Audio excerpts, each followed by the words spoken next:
एक बार की बात है, जादूपुर नाम के एक गांव में करतब दिखाती एक औरत एक रेड्डी के लिए गांव में आती है।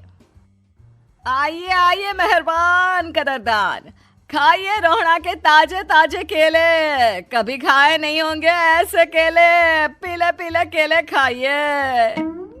ये कहकर रोहड़ा हाथों में 4 केले लिए उन्हें सर्कल में जोर जोर से हवा में उछालती हुई करतब दिखाती है, जिसे देखकर आसपास के सारे बच्चे अपने अपने मम्मी पापा से उस औरत के पास जाने की जिद करने लग जाते हैं।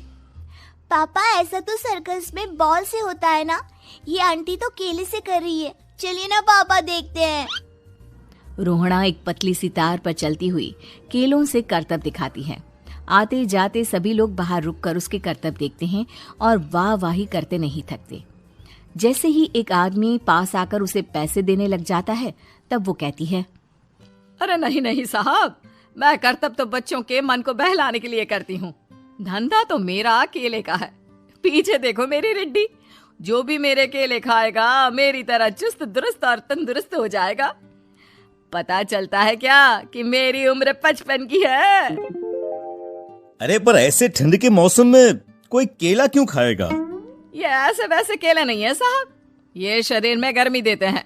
ठंड को दूर भगाए जो भी रोहिणा के केले खाए। पापा, अगर मुझे केले नहीं मिले तो मैं घर नहीं जाऊंगी। तभी उसके पापा कहते हैं कि बेटा, केले ठंड में कभी गर्मी नहीं देते। ये सब कहने की बातें हैं, सामान बेचने का तरीका है इनका। पर पिंकी नहीं मानती।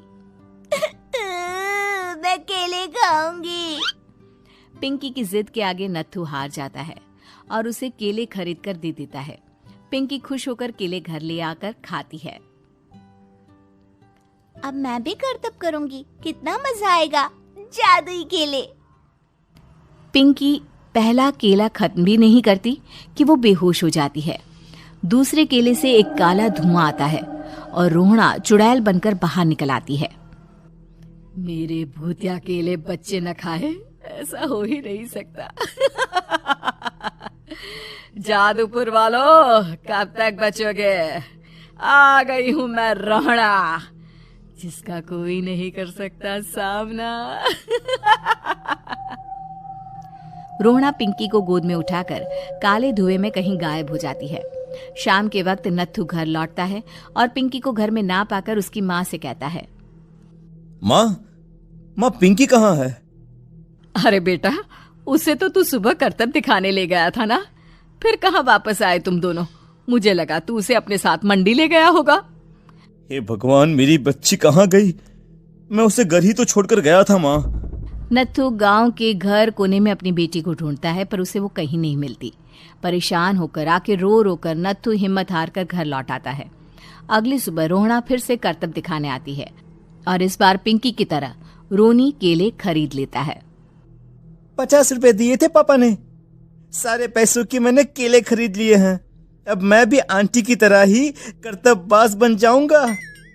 यही सोचते हुए रोनी केले खाता है और पहला अकेला केला आधा खत्म भी नहीं करता कि चुड़ैल उसके सामने आ जाती है।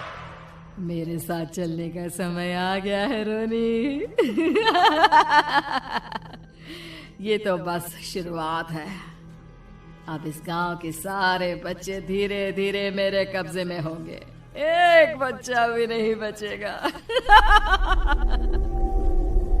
ये कहकर रोना रोनी को गोद में लेकर काले धुएं में अदृश्य हो जाती है।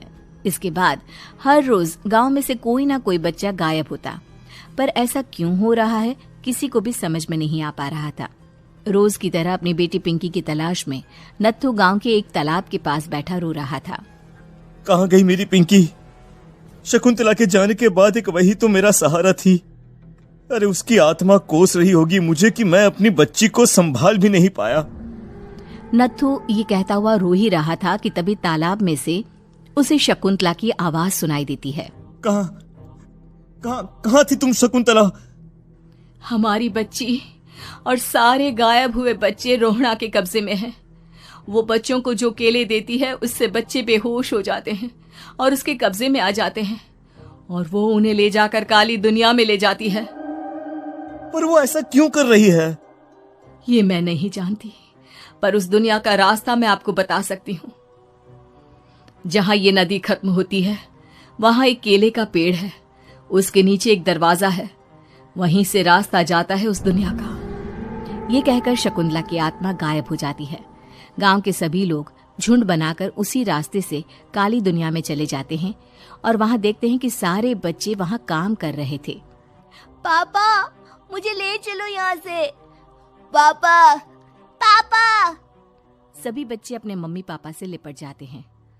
तो तुम लोग यहाँ तक आ गए? क्यों हमारे बच्चों को पकड़ लिया तूने?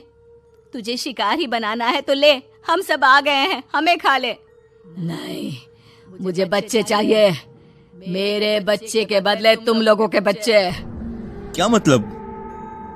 मैं इसी गांव में रहने वाली एक औरत थी।